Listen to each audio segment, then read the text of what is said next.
C'est l'heure de politique en partenariat avec Slate.fr et son cofondateur et ancien directeur du Monde, Jean-Marie Colombani. Bonsoir à vous, Jean-Marie. Bonsoir, Roselyne. Alors, la guerre se durcit et s'amplifie après l'attaque de l'Iran aujourd'hui sur un hôpital israélien. Quant à Donald Trump, il n'a pas encore pris sa décision. Va-t-il ou non s'engager dans ce conflit? Emmanuel Macron, lui, estime qu'un renversement du régime des mollahs par les armes n'apporterait que le chaos et met en garde contre une répétition du fiasco irakien en 2003. En France, Bruno Retailleau fait la chasse aux clandestins. 4000 membres des forces de l'ordre sont mobilisés pour des opérations de contrôle contre l'immigration illégale dans les gares et dans les bus. Et enfin, nous évoquerons le conclave sur les retraites qui joue les prolongations jusqu'à lundi. On en parle avec Catherine Tricot. Bonsoir. Bonsoir, directrice de la revue Regard. Bonsoir à vous, Laurent Geoffrin. Bonsoir. Directeur du journal Info. Info. Voilà, point info. Et Carole Barjon, vous êtes éditorialiste politique. À la revue politique et parlementaire. Donc Emmanuel Macron, lui, est prudent sur le conflit entre l'Iran et Israël. Il met en garde, on l'écoute. La plus grande des erreurs aujourd'hui, c'est de chercher, par la voie militaire, à faire un changement de régime en Iran. Parce que ce sera là le chaos. Parce que personne ne sait dire ce qui vient après. Et diable, collectivement, nous n'avons pas vu les conséquences que ça avait dans la région ailleurs. Est-ce que quelqu'un pense que ce qui a été fait en 2003 en Irak était une bonne idée? Est-ce que quelqu'un pense que ce qui a été fait en Libye la décennie précédente était une bonne idée? Non. Alors, et diable a-t-il raison? Oui. Ou tort? Alors, c'est compliqué parce qu'on voit bien que beaucoup en France se raccrochent à ce précédent de 2003, qui était en effet une erreur stratégique monstrueuse parce que ça a créé le chaos, à partir d'une doctrine américaine qui était celle des néoconservateurs, qui disait la situation est chaotique et pour sortir du chaos, il faut en effet éliminer Saddam Hussein et son régime qui est un régime épouvantable, c'est en effet un régime épouvantable, et à partir de là, on pourra reconstruire un pays. Et cette reconstruction a pris d'abord la forme d'une destruction en bonne et due forme, et ensuite ça a eu des conséquences de longue portée, notamment sur le terrorisme et sur la naissance des milices terroristes et ainsi de suite. Donc bon, sauf que tout reposait sur un mensonge, qui était l'idée que Saddam Hussein détenait des armes de destruction massive. Et que là, ça ne repose pas. L'histoire du nucléaire iranien n'est pas un mensonge. Alors il y a une discussion entre le gouvernement américain actuel et ses services de renseignement qui n'accepte pas l'évaluation que fait Israël de la menace nucléaire, enfin de la proximité de l'Iran avec la bombe. Mais néanmoins, les recherches sur la bombe, c'est un objectif affiché de l'Iran depuis toujours. Il y a des installations, il y a vraiment de quoi nourrir l'inquiétude, et en même temps, avec une doctrine d'un État, au premier rang de sa constitution, c'est la destruction d'Israël. Donc on n'est pas du tout dans le même cas de figure. Mais c'est vrai que la mise en garde d'Emmanuel Macron vaut d'être écoutée, parce que si on accroche à ça la nécessité ou la volonté de changer de régime, on va en effet dans une situation qui va être rapidement incontrôlable. Laurent, le président français cherche à éviter un possible engagement des États-Unis dans ce conflit, ce qui a valu d'ailleurs un camouflet un peu vexatoire de Trump à propos d'Emmanuel Macron. C'est un chic type, mais il ne comprend jamais rien. Oui. Ça suppose que Trump comprend très bien ce qu'il fait. C'est pas du tout évident. Je ne sais pas s'il comprend, mais en tout cas, il hésite là. Oui, il hésite parce qu'il y a une double doctrine dans son camp. Ouais. Il y en a qui pensent qu'il faut être isolationniste, en gros, et d'autres qui pensent qu'il faut intervenir pour faire des changements de régime et promouvoir des régimes libéraux plus proches des Occidentaux. C'est ça l'hésitation. Mais moi, je pense que Macron n'a pas tort. C'est-à-dire que, à cette nuance près, que la comparaison avec l'Irak ne vaut pas, dans la mesure où je ne crois pas qu'ils aient l'intention d'occuper le pays. Personne ne dit on va aller à Téhéran, alors qu'ils sont allés à Bagdad. Donc c'est quand même très différent. Donc ils vont pas, c'est pas des Américains ni des Israéliens qui vont arriver à Téhéran pour dire bon alors maintenant qui on met au pouvoir. Ça va pas se passer comme ça. C'est des bombardements. Alors, ils peuvent espérer que les bombardements provoquent un tel affaiblissement, une humiliation du régime, que une partie de la population iranienne se soulève et renverse les mollahs. Mais encore une fois, Macron n'a pas tort. Ce genre d'opération venue de l'extérieur, c'est ce que disait Robespierre. Pour une fois, il avait raison. Les peuples n'aiment pas les missionnaires armés. C'est vrai. Ouais. Hein, vous nous de l'extérieur pour mettre en place un régime. Alors ça a marché quand on a fait... Surtout, est-ce qu'on peut se débarrasser, on doit se débarrasser de l'arme nucléaire avec les armes? C'est ça la question. Ça, c'est pas exactement la question, parce que là, ils veulent se débarrasser des mollahs. Mais aussi de la bombe. Une des branches de l'alternative, c'est de se débarrasser des mollahs. Oui. Ce qui serait bon débarras entre nous, mais ça ne débouche pas forcément sur ce qu'on veut. Oui. Quant à se débarrasser de l'arme nucléaire, j'en ai pour une minute, mais c'est un peu plus compliqué que ce que j'entends souvent.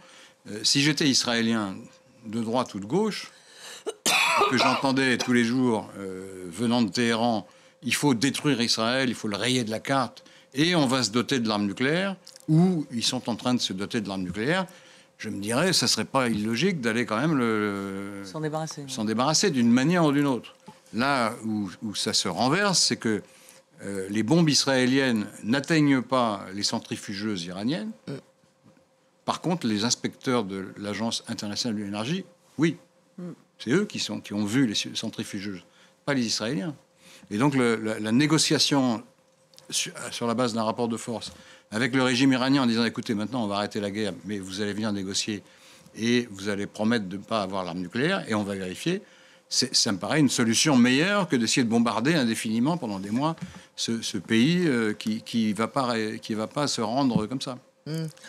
Est-ce que je voulais juste ajouter par rapport à ce qu'a dit Jean-Marie et à la comparaison avec ce qui s'était passé en Irak. En fait, les conséquences désastreuses de ce qui s'est passé en Irak ne sont pas seulement dues aux mensonges dont on se souvient tous sur les armes de destruction massive qui auraient existé, etc., etc. C'est juste, en fait, l'application d'une sorte de théorème, si je puis dire, de base dans tout conflit. C'est que lorsqu'on veut, là par exemple, s'il s'agit de détruire les infrastructures nucléaires de l'Iran, les Israéliens ont besoin effectivement de cette fameuse bombe BU-57, etc. Mais s'il s'agit de ça, ils peuvent y arriver. En revanche, c'est autre chose de vouloir détruire le régime des mollahs. Ce sont deux objectifs tout à fait différents. Et si on veut, dégager un régime en place, on sait très bien qu'il faut toujours avoir une alternative politique à proposer. Or, là, c'est pas forcément le cas. Il n'y en avait pas eu non plus en Libye. Ça n'était pas le cas en Irak et c'est pour ça que ça a foiré. Ni en Libye d'ailleurs. Catherine, est-ce que quand on veut se débarrasser effectivement de la question que pose Carole, d'un régime ou d'un gouvernement, est-ce qu'il faut derrière avoir proposé une solution politique ou dans le gros, c'est pas nos affaires? On se débarrasse juste des méchants, quoi. Je pense que si on arrivait dans nos bagages avec une solution politique, elle ne serait pas la bonne. Parce qu'on ne peut pas, ou bien elle existe sur le terrain, mais on ne peut pas l'improviser, l'importer et arriver avec. Or, elle n'existe pas sur le terrain. Moi, j'ai noté dans l'intervention d'Emmanuel Macron qu'il ne faisait pas seulement référence à l'Irak. Il fait aussi référence à la Libye. À la Libye, oui. Qui nous concerne un tout petit peu plus. C'est quand même nous qui sommes allés en Libye. On n'est pas allé occuper la Libye, mais on est bien allé bombarder la Libye, ce que s'apprête à faire, ce que fait Israël actuellement. Donc il n'y a pas simplement une question d'occuper le pays, c'est qu'on peut, par la voie des armes, détruire un pays, le défaire, comme on a défait l'Irak. Un régime.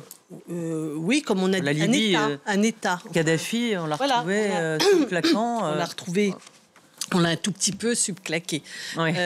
Donc ça, c'est la première chose. Mais la deuxième chose que je voulais relever, c'est qu'il s'est passé un truc un peu extraordinaire dans la prise de position d'Emmanuel Macron, qui a commencé par dire que Israël avait le droit de se défendre et qu'on viendrait en appui.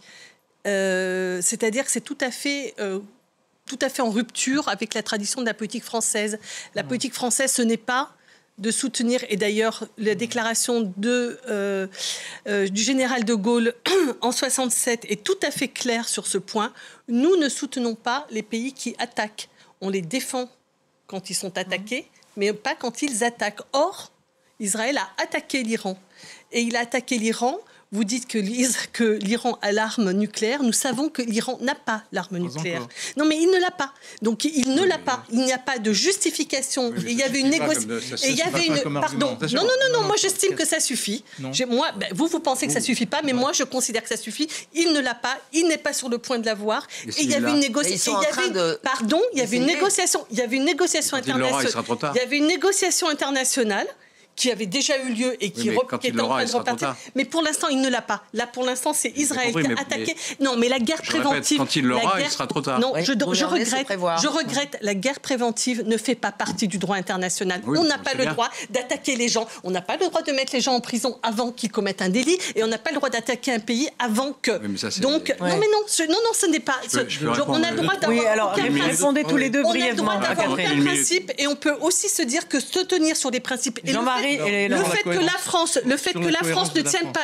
la France ne tienne pas ses principes, je pense que ça participe grandement à son affaiblissement. Non, mais la France tient ses principes. Alors Jean-Marie, je rappelle que le précédent épisode dans ce domaine, c'est une attaque en règle de l'Iran contre Israël qui a provoqué une riposte. Et dans cette riposte étaient associées des forces françaises, comme étaient associées des forces britanniques et autres américaines. Oui, attaque de l'Iran. Là, c'est pas le cas. L'Iran a attaqué Israël. Là, c'est pas le cas. Pour faire référence à ce que la doctrine que vous disiez que Macron s'en écartait, il ne s'en écarte pas, ça a toujours été une constante dans la politique française. On peut remonter très loin pour regarder le soutien de la France à Israël, hein, puisque dans l'élaboration de la bombe israélienne, la France y a pris plus que sa part. Donc c'est une histoire longue, compliquée, mais on n'enfreint pas cette histoire si jamais en se portant au secours d'Israël. Et par ailleurs... Au secours d'Israël quand Israël attaque ? Oui, mais quand Israël est menacé dans son existence même par la proximité d'avec une arme nucléaire. Je rappelle que dans ce domaine, les Européens, mais aussi les Russes, mais aussi les Chinois, avaient conclu un accord sur l'arme nucléaire iranienne, que cet accord a été déchiré par Donald Trump au motif que c'était un mauvais accord parce qu'il avait été signé par Obama et qu'ayant déchiré cet accord, il s'est aperçu que c'était une erreur majeure et donc il a ensuite voulu rattraper les choses en remettant tout cela sur la table. Mais c'était trop tard, le mal a été fait, mais cet accord avait existé. Et dans cet accord, il y avait bien la constatation que les Iraniens marchaient vers la bombe et que plus on ne laisse pas le temps passer, plus ils s'en approchent. Après, c'est une question d'appréciation de vos scientifiques. Il y en a qui vont vous dire ils en ont encore pour 2 ans avant d'arriver à la bombe. D'autres qui vont vous dire mais non, c'est dans 6 mois. C'est là-dessus que ça se joue. Laurent. Mais ce n'est pas sur des considérations idéologiques. Laurent, votre réponse. Je comprends bien l'argument du droit international. Il vaudrait mieux que le droit international soit respecté, bien sûr.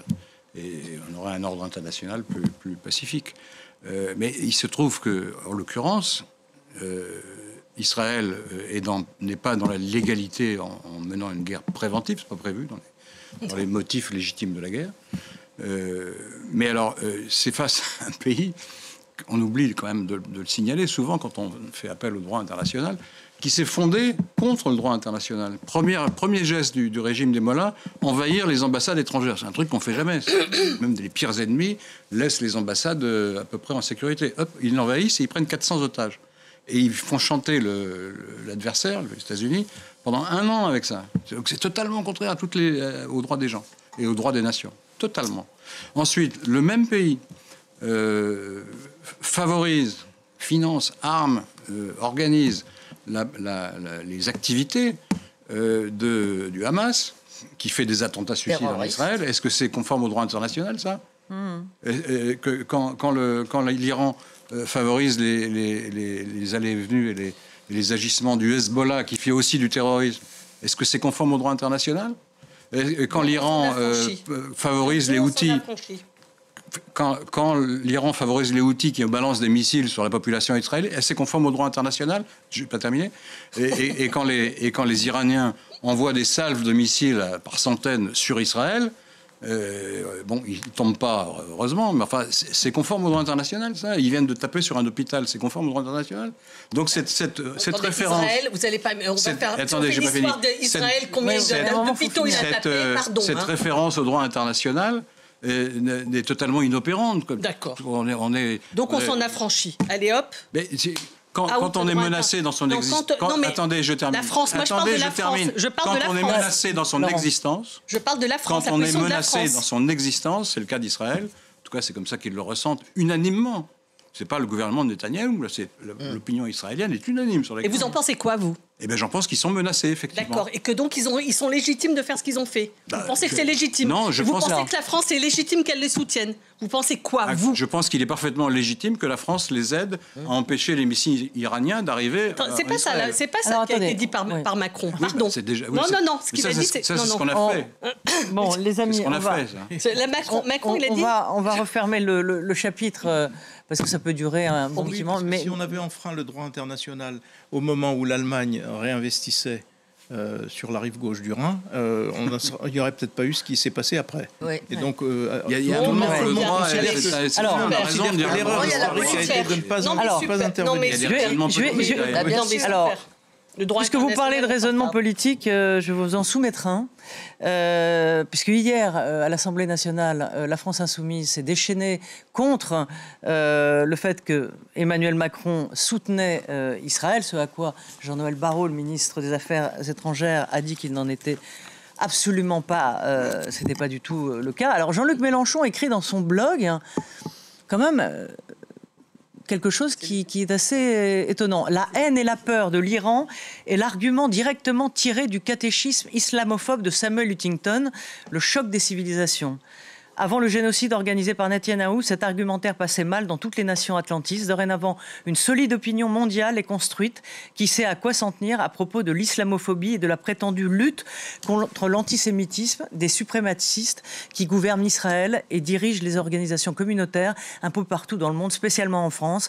L'argument de l'Iranien atomique vient compléter la caricature du musulman égorgeur et du violeur OQTF, des esprits faibles comme celui de Bruno Retailleau. Alors, c'est incroyable, parce que... Non, mais il faut le lire, Non, mais voilà. Est-ce que ça a une importance? Attends, alors, Laurent, une minute. Non, mais toutes les accusations... Parce que Jean-Luc Mélenchon, il y a 12 ans, disait exactement le contraire. Exactement. Non, mais... Et c'est ce que lui a rappelé un journaliste, enfin, pas à lui directement, mais à un député de la France Insoumise, dont j'oublie le nom.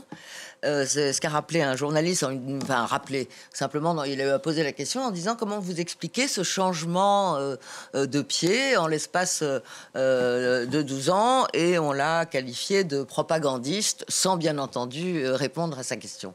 Donc voilà, je voulais quand même noter je voudrais avoir votre réaction tous sur cet extrait. Le problème, c'est que la position de Mélenchon, ça n'a aucune importance. Quoi. C'est pas grave qu'il dise ça. Il dit ce qu'il veut, c'est pas un problème. C'est le moulin de la propagande de la République islamique. Ça, c'est ce que dit. Ça pose un petit problème. C'est ce que disent les Russes, c'est ce que disent les Chinois, c'est ce que disent un certain nombre de dictatures qui soutiennent l'Iran. Donc quoi, c'est l'ennemi de l'intérieur alors, Mélenchon? Oui. Non, il a le droit de dire ce qu'il veut. Il y a une liberté d'expression en France. Oui. Il peut dire des bêtises, mais c'est pas très grave. Ça serait bien que... Moi, je vais vous dire un truc. Catherine. Ça serait bien que sur la question internationale, il n'y ait pas que Donald Trump qui dise tout. Et quand vous dites c'est ce que disent les Russes, c'est ce que disent les Chinois, moi j'aimerais bien qu'il y ait d'autres que Trump qui s'occupent des choses. Le président français, il dit des choses sensées. Non, mais attendez, le président français, si j'ai bien compris, on ne sait pas très bien ce qu'il dit, puisque vous dites qu'il dit une chose, et apparemment Barrot dit qu'il dit autre chose à l'Assemblée nationale. Donc, et de toute façon, ce que je veux dire, c'est que malheureusement, le président français part aussi probablement ses hésitations dans ses positions, parce que c'est un coup ci, un coup là, un coup là. Il n'a pas beaucoup de poids. Comme Trump. Non, oui, Trump, oui, mais sauf que Trump, il est président. Non plus, oui, Mélenchon encore moins. Non, mais ce que je veux dire, c'est que ça serait bien, parce que considérer que tout le monde est un dictateur, sauf Benjamin Netanyahou et sauf Donald Trump, c'est une analyse que je ne ferai pas mienne. Alors, quand vous dites ça n'a pas d'importance... Je vais répondre là-dessus. Oui. Je vais répondre là-dessus. Ce sont des démocraties qui deviennent illibérales, mais ce n'est pas des dictatures. Ah bon? Mais non. Bon, écoutez, attendez. Il y a des... Ce matin, tout à l'heure, je vais terminer mon propos. D'accord, terminez votre propos. Je vais terminer mon propos. Les vraies dictatures, c'est quand on met plein de gens en prison pour des motifs politiques. Trump ne fait pas ça. Ben non. Et Netanyahou non plus. Il y a des choses tout à fait critiquables dans ces deux régimes, évidemment. Et ils suivent une pente dangereuse, ça c'est vrai. Mais on ne peut pas les mettre sur le même plan que la dictature des mollahs ou le totalitarisme chinois. C'est pas pareil. On est dans la confusion absolue. Là. Je regrette, je participerai à cette confusion. Pour moi, le régime israélien commet un génocide en ce moment à Gaza. Non, je suis pas d'accord sur le mot génocide. Vous n'êtes pas d'accord, mais c'est pas grave. C'est pas grave. Moi, c'est mon analyse. Ce que je veux dire, c'est qu'ils sont en train de détruire de manière systématique. Oui, mais c'est pas grave. Il y a aussi beaucoup de gens qui pensent qu'en effet, c'est une politique de destruction systématique, non seulement du peuple, mais de ses racines, mais de son histoire, mais de sa culture, mais de toutes ses traces. C'est-à-dire ce que j'appelle un génocide. C'est-à-dire que ce n'est pas simplement une tuerie contre les gens, c'est une tuerie contre un peuple et son histoire. C'est ce qu'est en train de faire le régime. Peu importe. Restons-en au fond. Ce qu'est en train de faire Israël à l'égard des Palestiniens, c'est une destruction non seulement des personnes, mais du peuple et de la culture. Donc, je m'excuse, mais considérer que c'est une démocratie, pour moi, c'est un peu compliqué de l'admettre. Et considérer que Donald Trump... Vous iriez vivre en Israël ou en Iran, vous ? Ni l'un ni l'autre, figurez-vous.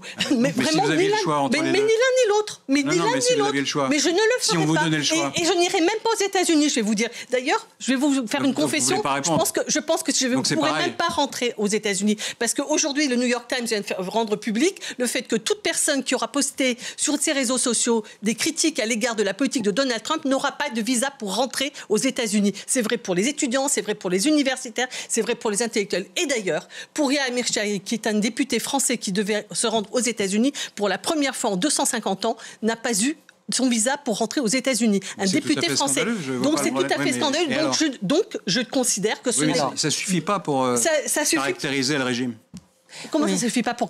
Non, ça ne suffit pas. Moi, on va... Je suis pas d'accord. Alors, on va passer à Bruno Retailleau. Qui fait, lui, la chasse à l'immigration illégale. Il organise une offensive à l'aide de 4000 gendarmes et policiers et douaniers dans les gares et les bus. Je vous propose de l'écouter. Le message, le signal, c'est de dire à tous les candidats à cette immigration irrégulière et donc à la fraude, ne venez pas en France. Nous n'accepterons rien. C'est la tolérance zéro, très clairement. Nous avons une stratégie que je poursuis. La stratégie, c'est la reprise du contrôle de nos frontières. J'ai envoyé il y a quelques mois à la Commission européenne la 25e demande depuis les attentats de 2015. La 25e demande de la France pour rétablir les contrôles internes aux frontières. Voilà, Carole, c'est bon, avec ses bras-là, Bruno Retailleau va courir sur le quai de la gare pour rattraper les clandestins. C'est clairement une opération ou du moins de communication, ou en tout cas aller flatter l'opinion, mais concrètement... Tous les ministres de l'Intérieur, enfin beaucoup de ministres de l'Intérieur de droite ont fait ça, et effectivement, il met en scène ou en musique, il illustre sur le terrain, plus exactement, ce qu'il a dit depuis le début. Enfin, il ne s'est jamais caché de vouloir maîtriser les flux migratoires, de réduire l'immigration irrégulière et de vouloir chasser effectivement les clandestins, oui, là, il est dans l'incantation, et tous ceux qui n'avaient pas vocation à être sur le territoire français. La question pour lui, elle est ensuite, mais c'est très bien, c'est-à-dire que là, il a expliqué qu'il y avait eu 47 000 interpellations de clandestins depuis le début de l'année, je crois. Mais qu'est-ce qui se passe ensuite? Puisqu'on sait très bien que ensuite, pour les renvoyer dans leur pays d'origine, là, il y a un énorme problème, comme on l'a vu avec l'Algérie. Donc, il fait... comment dire, il essaye de montrer ce qu'il fait, mais le problème, c'est la suite. Qu'est-ce qui se passe? Et il y a un moment où... alors, pour l'instant, les Français sont assez indulgents avec lui, parce qu'il est toujours assez populaire, mais il y a peut-être un moment où on va lui dire les résultats concrets, où sont-ils? Et notamment le peuple de droite. Il veut un bilan, clairement. Oui, c'est ça, c'est toujours la même équation politique. Il est à la recherche d'essayer de récupérer des voix de l'extrême droite, mais il sait qu'il lui faudrait aussi récupérer des voix venant du de la Macronie, en gros, puisque la Macronie n'aura plus de candidat ou de champion officiel, en tout cas à la prochaine élection présidentielle. Or ça, je ne vois pas comment il va pouvoir récupérer cela. Alors ceux du Rassemblement national, c'est toujours la même chose. Quand on veut comme ça courir derrière, en règle générale, on favorise le Rassemblement national plutôt que soi-même. Il devrait savoir ça depuis longtemps, Bruno Retailleau. Apparemment, il a raté cette analyse-là. Mais bon. Mais ce qui est dramatique, c'est l'image que ça donne. Je veux dire, est-ce que tout ce qu'a à nous offrir Bruno Retailleau, c'est une pâle copie de Donald Trump? Parce que c'est ça qui se passe. C'est ça, c'est cette espèce de démonstration de force où on interpelle des gens. Il y a même des interpellations aux États-Unis, on interpelle les gens dans les tribunaux. Parce qu'ils vont se faire valider leurs papiers, on les interpelle dans les tribunaux pour les chasser. Donc c'est ça qui est absurde. Et l'image est absolument dévastatrice, je trouve. Et que ça génère vraiment un sentiment de malaise. Parce que, regardez là, peut-être en ce moment, ou dans quelques jours, il y aura de gros départs en vacances. Et alors, dans les gares, comme ça, les gens partent en vacances, je ne vais pas dire la fleur au fusil, mais avec un certain bonheur affiché. Et puis, on va être rattrapé par ces scènes où on va choper des gens. Mais on va les choper comment? Au faciès? Parce que vous êtes de couleur, etc. Alors, on va vous un peu comme les Mexicains ou les Latino-Américains sont chassés aux États-Unis. Ça ressemble à quoi? C'est vraiment, est-ce que c'est tout ce que l'on a à apprendre des États-Unis aujourd'hui, c'est ça? Donc je pense qu'à suivre Bruno Retailleau, la droite va s'égarer s'il continue sur cette voie. Catherine. Je suis totalement d'accord avec ce que vient de dire Jean-Marie Colombani et j'ajoute que c'est pas simplement des images épouvantables qui nous viennent des États-Unis que l'on a l'impression de voir reproduire. Carole, c'est la première fois qu'un ministre de l'Intérieur fait ça. Ça ne s'est jamais fait, de mobiliser 4000 personnes en disant on va mettre dans les gares 4000 personnes pour faire contrôler. Ça ne s'est jamais fait. Non, c'est une première. Ce n'est donc pas dans la tradition, c'est une première qu'il met en scène. Et il met en scène, ça évoque, les États-Unis, excusez-moi, mais ça m'évoque des souvenirs de notre histoire. Quand on a mobilisé la police française pour aller chercher des étrangers, c'était pas terrible. Et je n'ai pas envie. C'est historiquement daté, tout à fait. Et je n'ai pas envie que l'on juge de cette affaire-là simplement à l'aune de son efficacité. Le problème n'est pas de savoir si c'est efficace ou pas efficace, c'est est-ce que c'est moralement acceptable? Est-ce qu'on peut supporter ça, voir ces scènes-là dans notre pays? Ce matin, le rédacteur en chef de Regard était à la gare de la Nation au RER, où il y avait une armée de policiers qui arrêtaient les gens, comme vous dites. Pas lui, parce qu'il a l'air d'un bien blanc, bien que, en fait, il soit un tout petit peu basané sur les bords, puisqu'espagnol. Mais kabyle, voilà. Non. Voilà. Donc, je regrette, mais c'est un contrôle aux faciès, c'est une armée qui se déploie, une armée de policiers qui se déploie. C'est la honte absolue. Et je ne peux pas le supporter. Franchement, c'est la honte. Est-ce que si on veut maîtriser les flux migratoires, il faut bien contrôler les frontières? Et donc, Carole, une gare est un point d'arrivée. Juste un mot statistique sur ce point. Pour le moment, il y a eu beaucoup plus d'expulsions dans le même laps de temps de la part des gouvernements d'Emmanuel Macron que de la part de ce gouvernement-là. Donc, mais sur la statistique, il y a eu beaucoup d'expulsions. Oui. La France expulse régulièrement. Donc, il n'y a pas besoin de faire tout ce cinéma pour mettre en scène cela. Les expulsions étaient plus nombreuses à l'époque des gouvernements Macron qu'elles ne le sont aujourd'hui. Laurent, est-ce que c'est une mise en scène Oui, c'est une mise en scène. Elle est choquante. Choquante ? Bien sûr. Ouais. Choquante. Autant on est bien obligé de contrôler. Parce que si on ne contrôle rien, on dit tout le monde vient. Alors, ça va poser un problème. Aucun gouvernement ne fait ça dans le monde, même le plus à gauche. Ça n'existe pas. Et sous la gauche, d'ailleurs, en France, il y avait les socialistes, les communistes et les écologistes qui étaient au pouvoir. Et on expulsait, je crois, 30 000 personnes par an. C'est pas mal. Et là, il y a toujours qui demandent plus, mais enfin, c'est déjà quelque chose. Et sous Macron, c'est un peu la même chose. Non, mais là, on va les chercher au petit bonheur. Mais là, c'est la manière qui compte. Est-ce que les droits sont respectés? Parce que s'ils sont pris sur la couleur de leur peau, c'est complètement illégal, en fait. On n'a pas le droit de faire ça. Ah bon? Et deuxièmement, la manière qui consiste à faire des barrages dans les gares, etc. On a tous vu les films sur l'occupation, enfin pas tous, mais beaucoup quand même de Français connaissent, même ceux qui n'ont pas vécu cette période. Ça fout mal, quoi. Il faut vraiment vouloir marquer l'opinion dans le sens de ce que exige le Front National pour faire ça. Si on est gaulliste, si on est de droite classique républicaine, on ne fait pas ça. Pas bien. On fait quoi ? Ben on fait ce qu'on faisait avant. C'est ce que font les gouvernements. C'est déjà pas mal. Oui. C'est régulièrement. On expulse déjà 30 000 personnes. Parce que Carole, vous, ça n'a pas l'air de vous choquer. Non, puis surtout, on ne s'obsède pas sur Je pense que sur cette histoire d'immigration, tout le monde, enfin, les Français dans les sondages veulent qu'on réduise les flux migratoires, et qu'en réalité, ce qui se passe toujours, c'est que même ceux qui disent oui, il faut le faire, comme Laurent par exemple vient de le faire, on bute toujours sur les questions pratiques.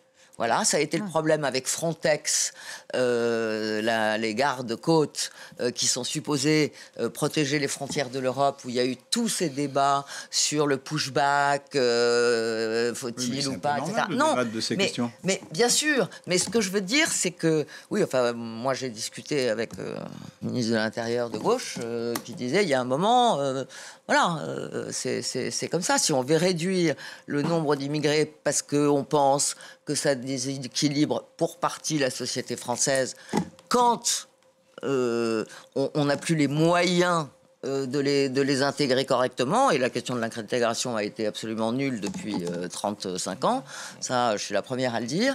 Bon, et donc ça bute toujours sur la question des moyens pratiques. Carole, ce n'est pas parce qu'à un moment, effectivement, il s'agit d'hommes, donc...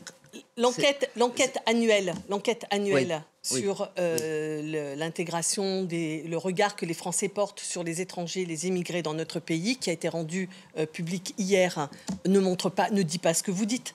C'est-à-dire qu'on est dans un pays qui ne vit pas mal, et les Français ne sont pas obsédés par l'idée qu'il faut virer les étrangers, même ceux qui sont en situation illégale. C'est pas vrai. Il y a une partie, il y a le Front National qui le raconte.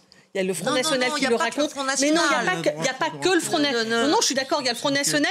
Oui, mais ce n'est pas ce que les Français... Non, je regrette. Regardez le résultat de la CNCDH. J'aimerais que ce soit vrai, mais... Regardez. Non, mais bien sûr, vous avez... Pourquoi est-ce qu'ils votent pour eux, alors ? Non, mais attendez, moi, bien sûr, mais vous avez 30% de Français qui votent pour le Front National, donc c'est quand même un léger problème. On n'est pas obligé de l'alimenter, ce problème. Non, mais les raisons... Pourquoi est-ce qu'ils votent pour eux ? Parce que l'explication du malheur du monde donnée par le Front National, c'est que c'est les immigrés. Mais pourquoi parce qu'ils ont donné l'immigration est une des principaux motifs de vote à l'extrême droite. J'ai rien. Tout le monde oublie la donnée fondamentale de toute immigration, elle est économique. En ce moment, il y a des enquêtes aux États-Unis. Il y a des enquêtes aux États-Unis, notamment du Wall Street Journal, qui n'est pas un journal de gauche, c'est un journal ultra-conservateur, qui montre que du côté des fermiers américains, du côté de ceux qui travaillent dans l'industrie, du côté de tous ces secteurs américains sont en train de se mobiliser pour que cesse la chasse aux immigrés. Pourquoi ? Parce qu'ils disent on a besoin d'eux.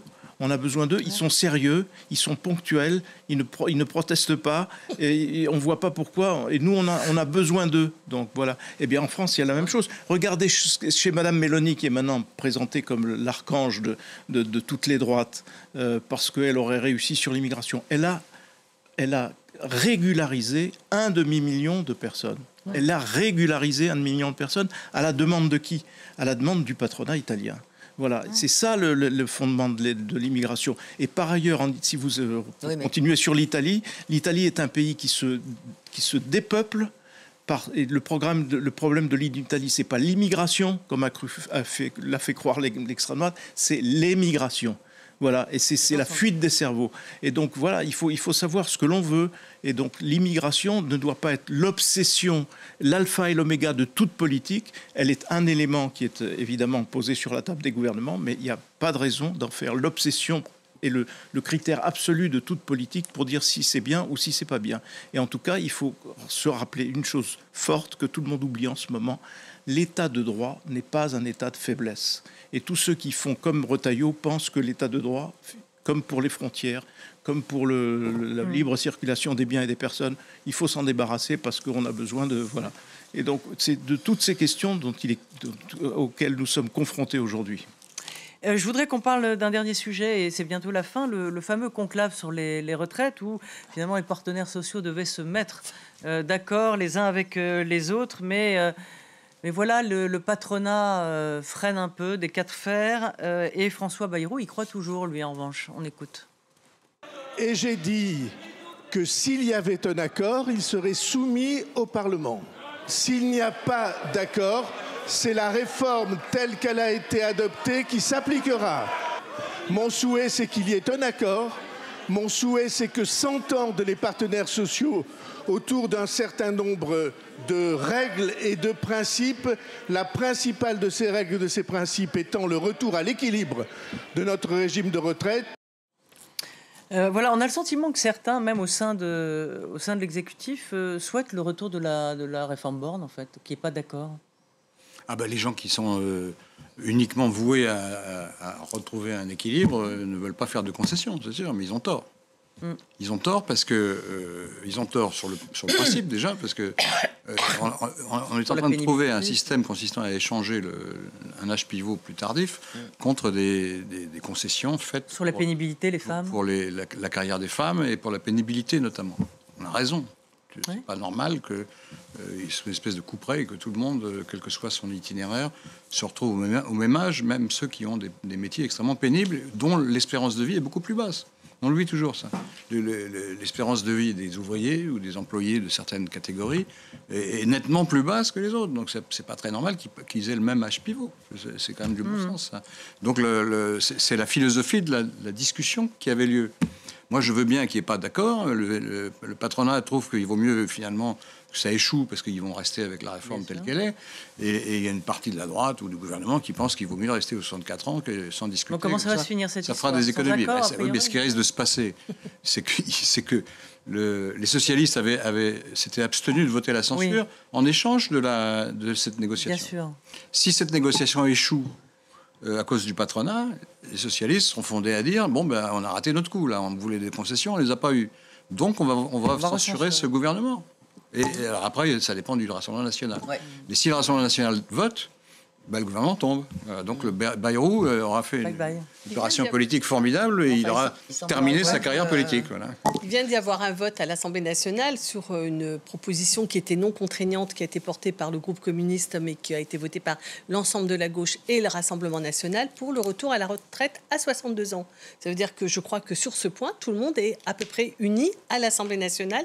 Tous les groupes de gauche et le Rassemblement national ont voté, et d'ailleurs, elle a été adoptée à la majorité, elle est non contraignante. Oui. C'est un vœu. Mais s'il y a un accord entre les syndicats réformistes et le patronat, laissez-moi terminer. Ce que je veux vous dire, c'est que il n'y aura pas probablement d'accord, et s'il y a un accord à minima, est-ce que les socialistes voudront soit s'il y a un accord, que ça revienne à l'Assemblée, et si ça revient à l'Assemblée, les députés auront le droit de donner leur avis et notamment de demander le retour à 62 ans.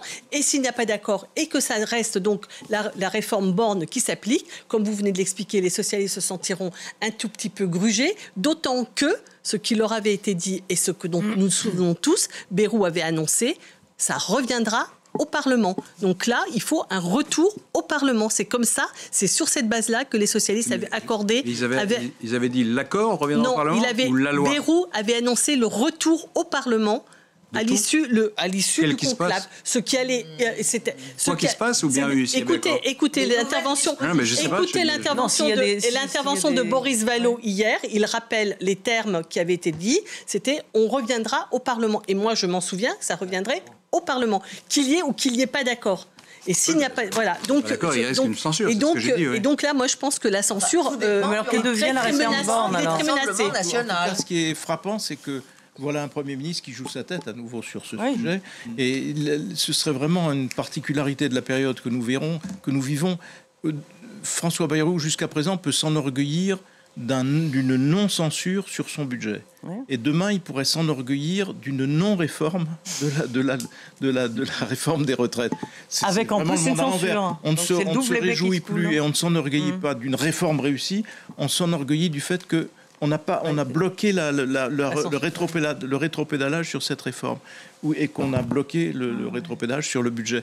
C'est quand même assez triste d'en être là, je trouve. Contre l'opinion publique. Mais on sait très bien que sa principale préoccupation, c'est de durer. Mais bien sûr, c'est normal. Possible. C'est normal quand on. Oui, non, mais j'entends bien. Mais du coup, peut-être qu'il en a déjà marre. Là, ça implique de ne pas faire grand-chose quand même. Hein. Là, c'est pas faire grand-chose, c'est bloquer une réforme qui n'a jamais été acceptée, Oui, ni mais enfin- votée. Non, mais- Acceptée, Non, ni là, votée. Elle en n'a pas espèce, été c'est votée. bloquer le retour en arrière. Oui, c'est ça. Oui, non, mais donc, bloquer le retour c'est en bloquer arrière. C'est bloquer le pas retour en arrière. c'est Ah si, c'est le retour en toute arrière. toute évolution de la Pas réforme. toute évolution, mais le retour en arrière. Donc, Mais bon. vous Enfin, appelez ça bref. retour en arrière. Moi, je trouverais ça un retour en avant. Je pense que la marche arrière est enclenchée, mais c'est un autre sujet. Donc, Bon, merci. Bon, moi, je ne crois pas au risque de censure. À cause du RN. Oui.